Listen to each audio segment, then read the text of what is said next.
Tatalakayin natin si Irwin Tulfo na kapatid ni Rafi Tulfo. Nito lang ay lumabas ang kanyang mga pahayag with Karen Davila. At aniya, wala raw siyang alam na inutos ni House Speaker Romualdez ang People's Initiative. Kahit kailanman ay hindi raw niya alam ito. Well, isa lang ang masasabi ko rito. In my own opinion, kapag ang isang tuta ay bulag, pipi at bingi, kaya wala na tayong maaasahan galing kay Irwin Tulfo. Syempre, doon siya kakampi sa kanyang amo. Napareha silang mga sinungaling. Dati kang broadcaster, sanay sa social media, saying na wala kang alam. Isipin mo, kumalat na bang issue sa buong bansang Pilipinas.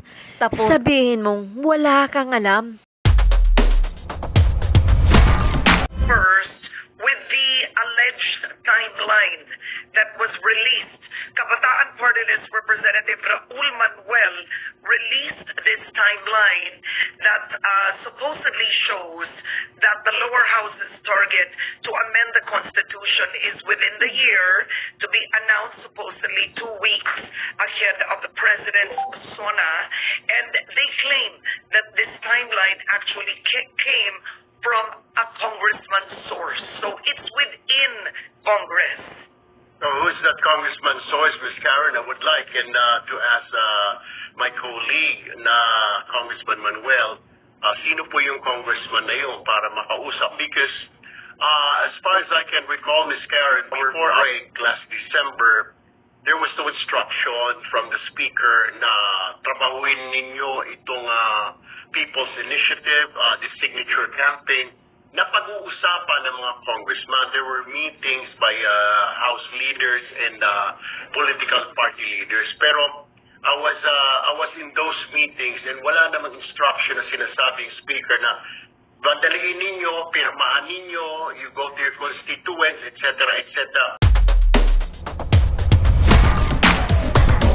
No such thing, Ms. Kanya. I was so surprised na I was overseas nung kumalat ito dito sa Philippines. So I was wondering like what happened, bakit suddenly may ganito. Wondering like what happened, bakit suddenly may ganito.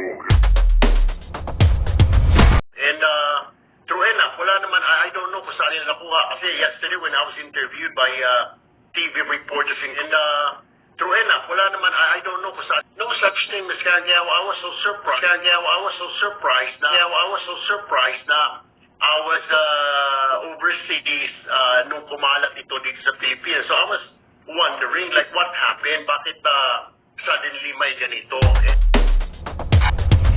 May maasahan pa ba kayo sa mga Tulfo? Dahan-dahan nang lumalabas ang kanilang mga amoy. Si Ben Tulfo naman ay papaling-paling lang. Sa madaling salita, balimbing or feeling safe. And true enough, wala naman, I don't know kung saan nila nakuha. Kasi yesterday when I was interviewed by TV reporters in Congress, they were saying like, before SONA daw, or this is the present of a parang gift of Congress to the President before SONA. Pero sabi ko, wala namang instruction. Wala raw instruction, pero nakapagpapirma na sila. Tapos ngayon, sabihin niya, biglang merong report na ganito. To tell you the honestly, Ms. Karen, sabi kahapon ni former Congressman Garbin, sabi niya, doon sa area niya sa Bicol, nakaka-12% na siya. Pero as far as I understand, yung People's Initiative na yung signature campaign, dapat 3% ng voting population mo ang dapat nakapirma dyan. Eh, ang dami yata mga lugar na hindi naman nakapirma, wala tayong mga details. So, paano ahabol yun next year? Already January, tapos may mga breaks pa ang Congress. So, very unlikely na kung meron man, aabutin yan this year, itong 2024. Kasi, October, Ms. Karen, remember, filing na ng candidacy ng mga lawmakers, and the lawmakers would be so busy para sa campaign period, Ms. Karen. Okay, so what you're saying is the Speaker isn't behind the People's Initiative. His priority is not the People's Initiative. There were no orders. But it wouldn't be the same as saying charter change isn't a priority of the Speaker. Is charter change a priority of the Speaker? Well, it was the Senate already who came up with that, and I believe they had a dialogue. The Speaker, the Senate President, was in front of the president a couple of weeks ago, and they were talking about it, yung uncharted change. Pero yung sinasabi na People's Initiative from our end, wala namang gano'n. Pero I would just like to inform you, tama yung sinasabi ni former Congressman Garvin na last Congress, pinasa na yan, yung charter change na yan, and several Congresses ago. Pero wala akong nangyayari. Suddenly, ito lang nga na may nangyari, and sinasabi niya because of this People's Initiative, parang may instruction yata o napag-usapan dun sa palasyo regarding this matter, Ms. Karen. Okay, sources tell us along that lines that first there was a very passionate and heated dialogue or exchange when it came to charter change between the Speaker and the Senate, with the Senate President, but the President Marcos Jr. stepped in and said that the Senate should take the lead when it comes to the economic changes of the charter. So this is correct. That's what I heard also, Ms. Karen. That the President intervened.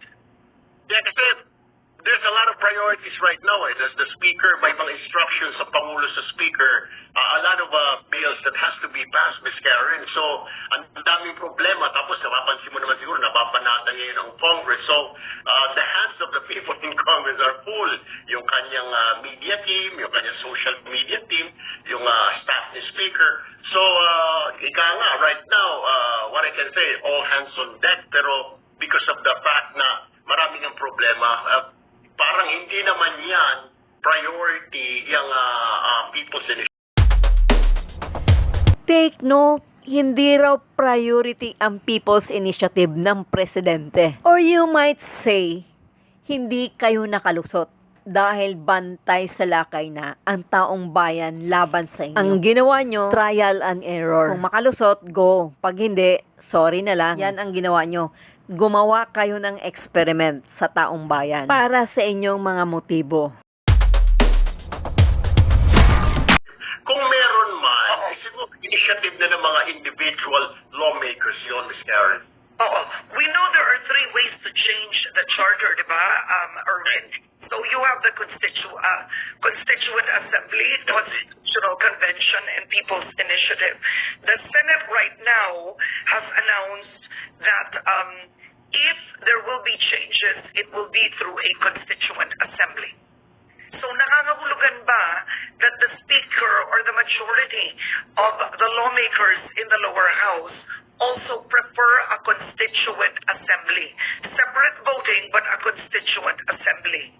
If that is the instruction from the palace, then everybody has to follow siguro, di ba? We have to follow those instructions. Yun, parang ganun ang gusto ng Pangulo.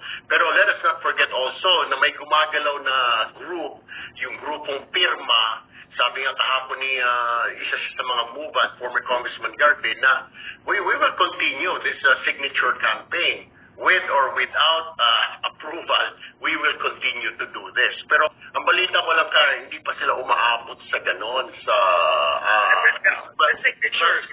12%. You need 12% in the entire country, which is around what? That will be like roughly 10 million? Well, we have a population of, what are you pegging it at? 120? Yeah, something like So that. you need like more, I mean, I think Mga 10 or 14 million. yes, I was going to say at least 12 to 15 million. Okay, so what you're saying in effect today, while charter change, of course, it is a priority in the lower house since was there 6 resolutions filed on charter change. Jared, pero ang alam ko dyan, kaya nga nagme-meeting yung House leadership before the break, talking about that. Pero to be honest with you, I was in those meetings.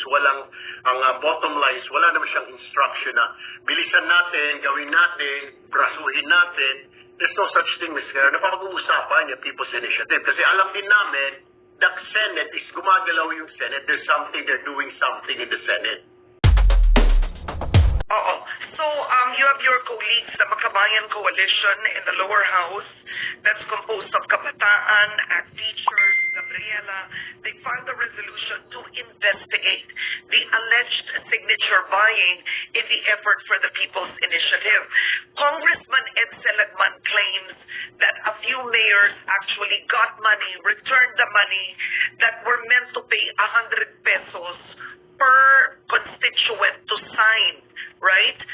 In a piece of paper that supported shorter change. Where is the money coming from, Representative Tulfo?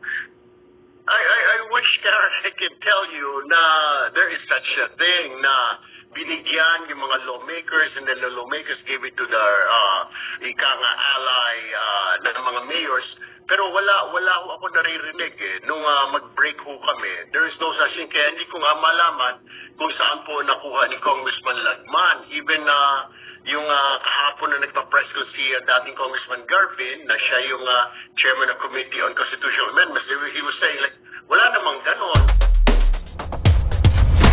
Kapag ang isang tuta ay talagang mananatiling manahimik talaga ito. Kung ikaw ay lalabag, ay gutom ang aabutin mo. Kaya pati si Representative Lagman ay tinawag na sinungaling rin. Isipin mo sa napakalakas ng issue ng People's Initiative, tapos sabihin mo hindi mo ito alam, knowing na you were a previous newscaster, and then here comes tamimi ka. Sinong niloloko mo? Ang taong bayan? So, I don't know. Kung baka inisyatibo mismo yon ng isang lawmaker, pero there's no such thing, Ms. Karen, na instruction na bayaran nyo 100 pesos per vote. I was overseas when I read that in the news, when I saw it on my social media accounts na may ganun. Kaya nga, I immediately called the leadership, I immediately called Congressman Saldi ko. Sabi niya, hindi ko alam, wala naman tayong instruction na gano'n, wala instruction si Speaker. Okay. So, wala kung saan kuha ni Congressman Lagman yung nagkakaroon ng bayaran. Even Pirma is denying it. Okay, even Perma is denying it, but who is funding that TV advertisement? The Chacha TV advertisement that's clearly so political that it has a tag, It's Sapuera. Pwede naman dating to campaign to change the charter. Pero, you know, that particular It's Sapuera, It's Sapuera. At ayon pa kay Tulfo, na may isang malaking grupo raw sa likod nito. Maniniwala ba kayo? May malaking grupo, Ms. Karen, probably from the business community, according to my sources then, who's behind the grupong Pirma. So, na may mga malalaking negosyo na gusto rin nilang mabago yung konstitusyon, pero silent because they're businessmen. Pero they're the ones funding this Pirma. That's as far as I know, Ms. Karen. Lagman, even yung kahapon na nagpa-press ko si dating Congressman Garvin, na siya yung chairman ng Committee on Constitutional Amendments, he was saying like, wala namang ganon. So, Uulat, what's new? Sa hindi pa nakapag-subscribe, follow, and share. Huwag niyong kalimutan na tangkilikin upang patuloy na makapaghatid ako ng magandang balita at